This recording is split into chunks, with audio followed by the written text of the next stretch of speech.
Several delinquents are doing community service when they suddenly get struck by lightning. They feel lucky to be alive after that, but they have no idea that their lives are about to change. 6 delinquents are summoned by probation worker Tony for the orientation of their community service. But as Tony runs them through the process, they only remain inattentive and disrespectful until a fight breaks out, with Nathan and Gary pissing each other off. Moments later, they start repainting the benches, but Gary, the one with anger issues, walks out upon noticing that paint has gotten into his cap, causing Alicia, a provocative lady, to laugh at his misfortune. Then, Alicia tries to converse with Curtis, recognizing him as an athlete. Meanwhile, Nathan, a boy with a flippant attitude, talks to Kelly, the one with a weird accent, and the quiet guy, Simon, about the offenses they committed. But he suddenly notices the abrupt change of weather, with dark clouds looming in the sky. Then, Tony arrives to check their progress, but he only gets disappointed with how slow they are in accomplishing the task. However, his lecturing gets interrupted when a large hail falls on his car, causing the alarm to go off. While everyone starts to panic, Simon gets his phone to take a video of what's happening. When another hail drops into the lake, Alicia notices the black smoke coming from the clouds, which Simon also captures. As it hails, Tony orders the group to run while Gary remains unbothered inside the restroom, trying to clean his cap. Amidst the disaster, the group runs back to the Wortham Community Center, but they are unable to immediately enter as the door is locked. While the others continue to dodge the hail, Tony tries to open the door, but with very shaky hands, he struggles to find the door's key until the 5 delinquents get struck by lightning, sending them flying through the air. As they all land on the ground, the delinquents feel weird, but luckily they are all alive. After they check on each other, Tony lets the 5 go home. In the locker room, Kelly oddly hears Alicia's voice while she brushes her hair. She asks Alicia about it, but the girl only denies it, so Kelly shrugs it off. But Kelly still hears Alicia's inappropriate comments and confronts the girl, causing her to walk away. Meanwhile, Simon tells the other boys that it's like Tony was having a spasm, but the conversation gets interrupted when Alicia arrives. They soon decide to head home, but as Tony watches the delinquents go, he starts to act strange.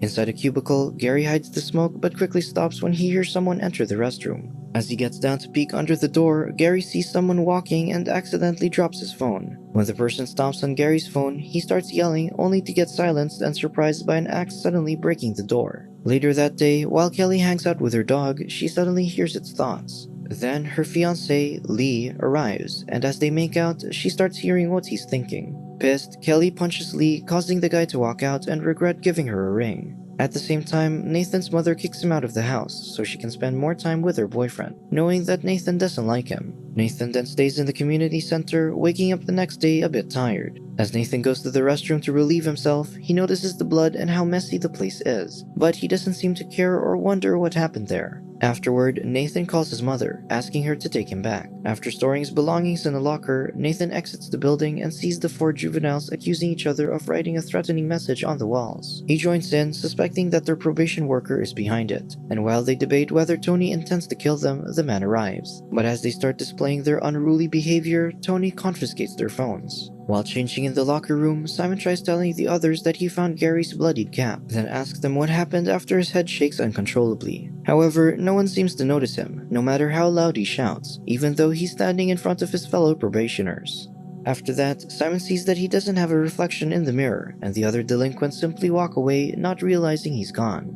As the juveniles go out, Tony appears in the hallway, angrily stomping on a cigarette butt. In the locker room, Simon's head shakes uncontrollably again. Tony starts throwing a fit in the hallway while Simon becomes visible again and goes out to help the others. Curtis, Kelly, and Nathan scrub the message on the wall outside the center while Alicia lazily sits on the bench, and Simon arrives moments later. Then, Kelly becomes bothered by constantly hearing other people's thoughts, and asks if they ever notice anything strange happening to them after the storm. After Nathan's sarcastic and annoying response, Kelly hears Simon's interesting thoughts and asks him if he felt weird. But Simon hesitates to tell them the truth and eventually says it's nothing. Frustrated, Kelly walks out, but she gets stopped by Tony, who soon grows a temper with the girl's disobedience. Kelly then headbutts him and quickly leaves, causing Tony to be suddenly wild. Later, Kelly is sitting alone outside when a bloodied and enraged Tony arrives with a weapon. To save her life, Kelly runs immediately while the others are inside the center, oblivious that their probation worker has become murderous. Alicia and the guy's storytelling is cut short when a terrified Kelly enters the center, saying that Tony has attacked her and is planning to kill them.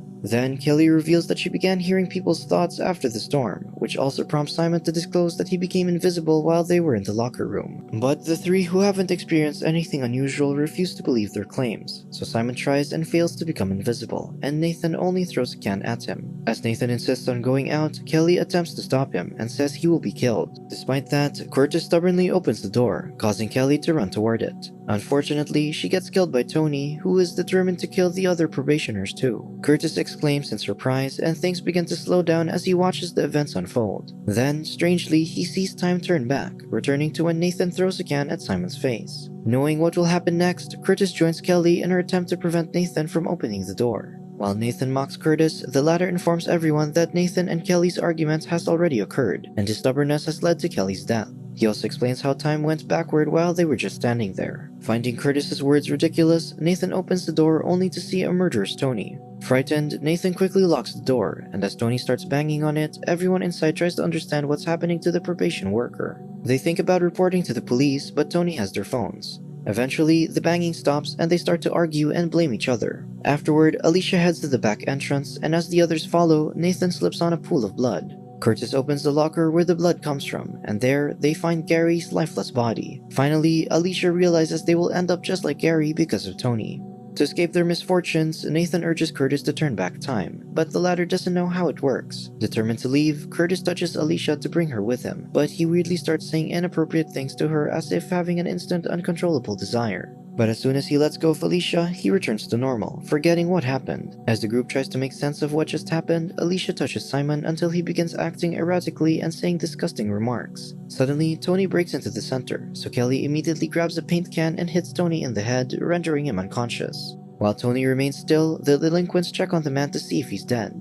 But Tony moves to grab Kelly's foot, and the others watch in great shock as Kelly stomps on Tony's head, finally killing him. Everyone is terrified, and Alicia can't believe that Kelly killed their probation worker. Curtis suggests calling the cops and telling them it was self-defense, but Kelly argues that no one will believe them and that the police will only think they killed Tony and Gary. After careful deliberation, the group decides to bury Tony and Gary's bodies under the flyover. They also agree to keep everything a secret to protect their identities and ensure that no one will know they have breached the terms of their antisocial behavior order, or ASBO. Everyone is busy burying the bodies when Nathan suddenly announces that he is the only one who lacks a special ability. Simon says maybe he just hasn't found it yet, and they proceed to bury the bodies. Then, the five of them return home and try to move on with their lives. The following day, the five of them are summoned by Sally, Tony's colleague, to inquire about the whereabouts of the two missing people. Nathan then speaks up, fabricating a story about Gary and Tony having an illicit affair, prompting the woman to walk out frustrated. Still bugged by Tony's sudden disappearance, Sally tries to dial Tony's number later, but it goes straight to voicemail. While the five delinquents are on the rooftop, they try to discuss their plans for the coming days. With special abilities, Simon wonders if they're meant to become superheroes, but Nathan disagrees. He also adds that everything will return to normal in a week. One day, the five of them are picking up trash around the community when they spot an unclothed man lying on the ground. As the man turns around, Nathan immediately recognizes him as Jeremy, his mother's boyfriend, who flees upon seeing them. After the embarrassing incident, Sally assigns the group to accompany some elderly people at a small party. The five of them part ways to attend to different people, but when Alicia gets assigned to an old man named Harry, the man immediately blurts out inappropriate words upon touching her. Fortunately, Sally is quick to intervene to separate the two. Meanwhile, Nathan is pushing a grandmother in a wheelchair when a beautiful woman named Ruth passes by. He becomes distracted and abandons the grandmother to hit on the lady. Nathan talks to Ruth and learns she's a volunteer, but despite wanting to talk to her more, another elderly woman interrupts, requesting to dance with Nathan. Later, the five of them are changing in the locker room when Curtis finds a note inside his locker, prompting him to alert the others that someone knows what they did. Kelly asks Nathan if he's pulling a prank on them, but the latter denies it. He also emphasizes that if someone really knew what happened, they would have gone to the police. Before Nathan leaves, he tells Curtis that the note must pertain to something he's done, not their secret. Curtis then asks the others if they believe Nathan, but with the unsolvable puzzle, Kelly responds that they just have to act normally. Frustrated, Curtis returns the crumpled note to his locker. Later that day, Nathan heads back to their house, and his mother, Louise, arrives while he is trying to climb inside. He immediately tells her about Jeremy lying in the car park with no clothes on, but Louise refuses to believe Nathan, knowing that her son is fond of fabricating stories. On the other hand, Simon is on his computer when a particular Shy Girl 18 virtually adds him as a friend. Seconds later, he receives a message from Shy Girl 18 and Simon instantly replies.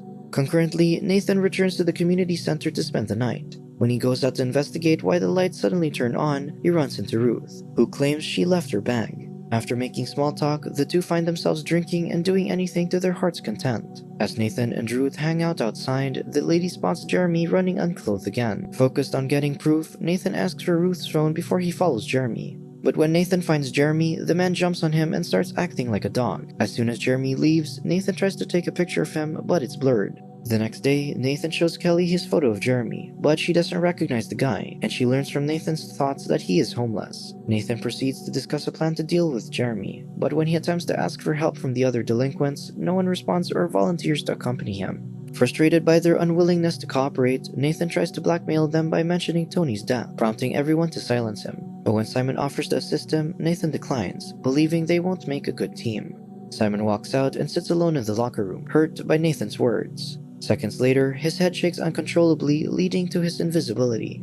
Then, Alicia and Kelly walk in to change clothes, but as he remains unseen, Simon approaches the ladies and watches them change. Later that day, Nathan breaks into their home and he finally confronts Jeremy about his strange behavior. It isn't long before they start arguing, leading Nathan to punch Jeremy. Unfortunately, Louise walks in on them and she immediately scolds Nathan. While the boy tries to convince his mother that Jeremy is hiding something, Louise discloses that she already knows Jeremy's secret. Jeremy explains that he started acting like a dog after the storm, which is why he would sometimes wake up with no clothes on. Despite knowing Jeremy's peculiar condition, Louise sticks with him because she loves the guy, and she even slaps Nathan when he says something offensive to Jeremy. That night, Nathan goes to Ruth's house with the excuse of returning her phone. Sensing that Nathan's upset, Ruth lets him inside, where they talk and drink a little until they get intimate. While Nathan and Ruth are doing the deed, Nathan is taken aback when the young and beautiful Ruth suddenly transforms into an old woman. He then pushes Ruth aside and runs to the bathroom, but the woman follows him and stands by the door to check if he's okay. She also says the storm made her young again. Nathan opens the door eventually, and he learns that Ruth is actually 82 years old. Somehow repulsed by what happened, Nathan prepares to leave, and Ruth fails to stop him even when she says she thinks she's growing old again. The next day, a police officer attempts to arrest Alicia for breaching the terms of her ASBO due to a curfew violation. When the officer grabs Alicia, he instantly turns wild while trying to ravish her. Fortunately, Sally enters the room, allowing Alicia to push the man away and leave. After letting go of Alicia, the officer comes to his senses, wondering what happened. Alicia heads to the restroom and Sally follows to check on her. The lady officer starts to notice that Alicia attracts men. Then she offers help and her number to Alicia in case a similar problem arises. But the girl only refuses and leaves Sally behind. Later, the 5 delinquents get sent again to party with the elderly. Curtis, Kelly, Simon, and Alicia have fun while dancing with them. But as Nathan glumly sits in a chair, an old Ruth slowly walks toward him. Seconds later, Nathan runs outside, trying to avoid the old woman. While Nathan smokes under the flyover, the other probationers arrive and ask what happened to him. After Kelly tells Nathan that Ruth was looking for him, she hears the guy think about what happened between him and Ruth, disgusting her. When Kelly confronts Nathan about his thoughts, the others learn that Nathan slept with Ruth. As they tease him, Nathan explains that he only did that because Ruth wasn't old when they started, and she became young again after the storm. Feeling bad that the others are making fun of Nathan, Kelly apologizes for letting them know, but Nathan just angrily leaves them.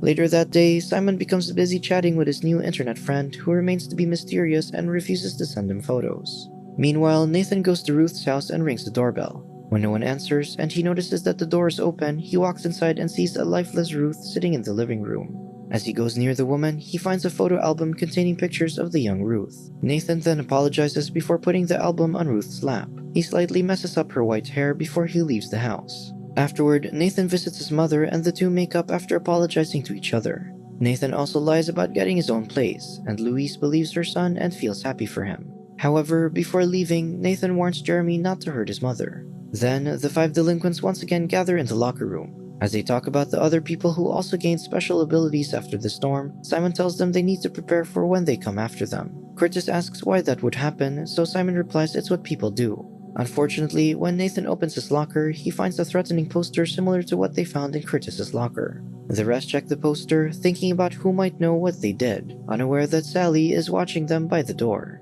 Subscribe to watch more videos like this. Turn on notifications. And leave a like, it really helps the channel out. Thank you for watching.